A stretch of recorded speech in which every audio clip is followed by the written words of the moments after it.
২৮ ফেব্রুয়ারি ইরানি ড্রোনের পাল্টা আঘাতে কাতারে থাকা আমেরিকান $1 বিলিয়ন মূল্যের লং রেঞ্জ রাডার ধ্বংসের মাধ্যমে যে ক্ষতির সূচনা হয়েছিল তার মাসুল এখন পর্যন্ত দিয়ে যাচ্ছে পৃথিবীর সবচেয়ে শক্তিশালী দাবিদার সেনাবাহিনী। ইরানকে ঘিরে চলমান সংঘাতে সামরিক অভিযান যত দীর্ঘ হচ্ছে ততই স্পষ্ট এই যুদ্ধ শুধু ইরানের জন্য নয়, আমেরিকাকেও এর চরম মূল্য দিতে হচ্ছে। ট্রাম্প যতই লুকানোর চেষ্টা করুক না কেন, আমেরিকা যে আঘাত পেয়েছে তার আর্থিক মূল্য তো বিরাট, এর প্রভাবও সুদূর প্রসারী।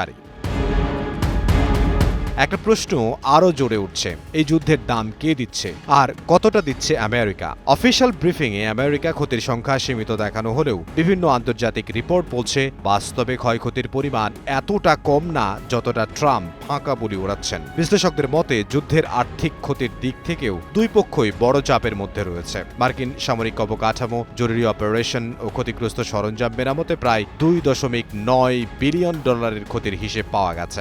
এছাড়া যুদ্ধে মোট খরচ ছাপিয়ে গেছে $33 বিলিয়ন।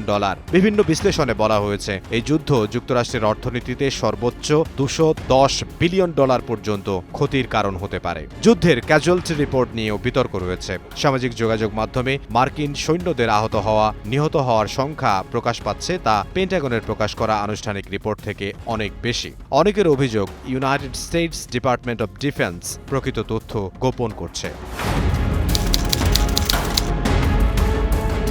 সবচেয়ে বড় প্রশ্ন, এই যুদ্ধে আমেরিকা কতজন সেনা হারিয়েছে? পেন্টাগনের আনুষ্ঠানিক হিসেব অনুযায়ী এখন পর্যন্ত 13 জন মার্কিন সেনা নিহত হয়েছেন। নিহতদের মধ্যে রয়েছে আর্মি, এয়ারফোর্স ও ন্যাশনাল গার্ডের সদস্যরা। তবে সব মৃত্যুর কারণ এক নয়। কিছু সেনা সরাসরি ইরানি হামলায় নিহত হয়েছেন, আবার কিছু ঘটনাকে নন হস্টাইল ইনসিডেন্ট বা যুদ্ধক্ষেত্রের বাইরের দুর্ঘটনা হিসেবে উল্লেখ করেছে আমেরিকা। কিন্তু এখানেই শুরু হয়েছে বিতর্ক।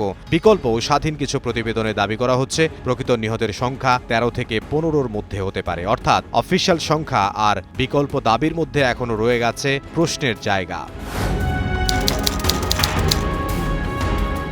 পেন্টাগনের সরকারি হিসেব অনুযায়ী এখন পর্যন্ত 400-র বেশি মার্কিন সেনা আহত হয়েছেন। এর মধ্যে সবচেয়ে বেশি আহত হয়েছে আর্মির 271 জন সদস্য। এছাড়া নেভির 64 জন, মেরিন কর্পসের 19 জন এবং এয়ারফোর্সের 46 জন সদস্য আহত হয়েছেন। কিন্তু এখানেও রয়েছে বিতর্ক। স্বাধীন কিছু রিপোর্ট বলছে প্রকৃত আহতের সংখ্যা 500 থেকে 750-এর মধ্যে হতে পারে, কারণ অনেক ক্ষেত্রে ব্লাস্ট ইনজুরি, শার্পনেল ওন্ড এবং ট্রমাটিক ব্রেইন ইনজুরির মতো জটিল আঘাতগুলোকে প্রাথমিক রিপোর্টে পুরোপুরি উঠে আসেনি এমন অভিযোগ রয়েছে। অর্থাৎ সরকারি সংখ্যা যেখানে 400-র কথা বলছে, বিকল্প বিশ্লেষণ সেখানে আরও বড় ক্ষতির ইঙ্গিত দিচ্ছে।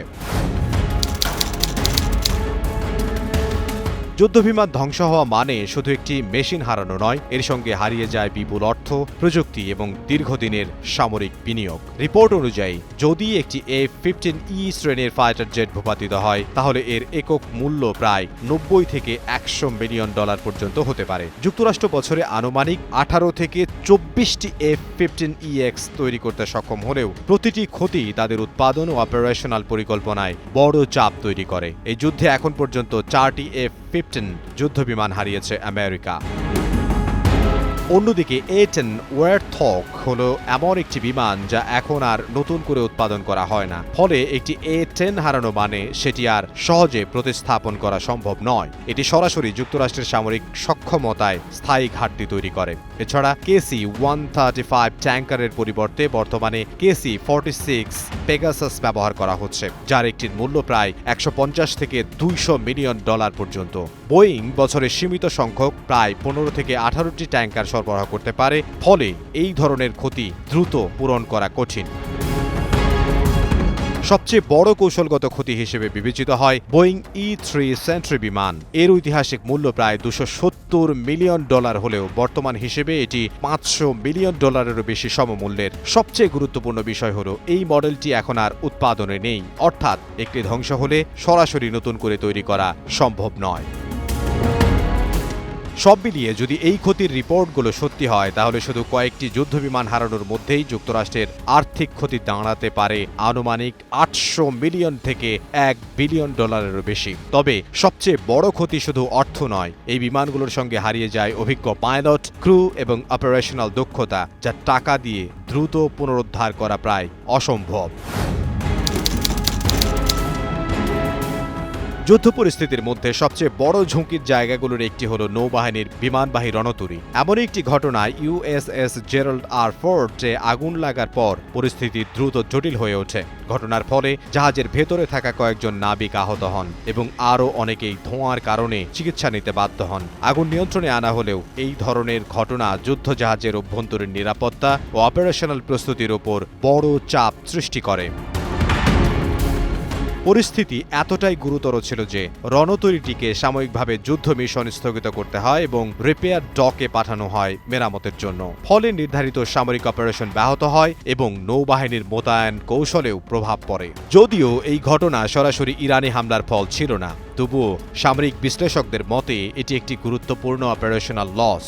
কারণ একটি বিমানবাহী রণতরী সাময়িকভাবে অচল হয়ে পড়া মানে পুরো যুদ্ধক্ষেত্রের শক্তি ভারসাম্যে প্রভাব ফেলা। এর প্রভাব শুধু মাঠের যুদ্ধেই সীমাবদ্ধ নয়, এর বড় ধাক্কা লেগেছে অর্থনীতিতেও। বিশ্লেষকদের মতে যুক্তরাষ্ট্রের সরাসরি যুদ্ধ ব্যয় ইতোমধ্যেই কয়েক বিলিয়ন ডলারে পৌঁছে গেছে। এর মধ্যে রয়েছে প্রতিদিনের গোলাবারুদ খরচ, বিমান হামলার সর্টি কস্ট এবং উন্নত অস্ত্র ব্যবহারের ব্যয়। একই সঙ্গে দীর্ঘমেয়াদী চাপ তৈরি হয়েছে তাদের প্রিসিশন মিসাইল স্টক পাইলেও, যা দ্রুত ব্যবহার হওয়ায় ভবিষ্যৎ যুদ্ধ প্রস্তুতিতে ঝুঁকি বাড়ছে। অন্যদিকে এই সংঘাতের একটি বড় অর্থনৈতিক প্রভাব দেখা গেছে বৈশ্বিক তেল বাজারে। বিশেষ করে স্ট্রেইট অফ হরমুজ সংকটের কারণে আন্তর্জাতিক জ্বালানি সরবরাহ ব্যবস্থায় অস্থিরতা তৈরি হয়। ফলে বিশ্ববাজারে তেলের দাম বেড়ে যায়, শিপিং রুটে বিঘ্ন ঘটে এবং বৈশ্বিক সাপ্লাই চেইনে চাপ সৃষ্টি হয়। সব মিলিয়ে সেনাদের হতাহতের সংখ্যা বেড়েছে, এক্সপেন্সিভ ওয়েপন্স স্টকপাইল কমেছে, রিজিওনাল বেইজেস ঝুঁকিতে পড়েছে, নৌ ও বিমান সক্ষমতায় চাপ তৈরি হয়েছে, ক্যাজুয়ালিটি ট্রান্সপারেন্সি নিয়ে প্রশ্ন উঠেছে। যুদ্ধ এখনও শেষ না হলেও এত অভিঘাত এতটাই লেগেছে আমেরিকার গায়ে যে এর অর্থনৈতিক এবং ভূরাজনৈতিক প্রভাব হতে পারে সুদূর প্রসারী, যেখানে হয়তো ক্ষতি লুকিয়েও পার পাওয়ার কোনো সুযোগ নেই ট্রাম্পের সামনে।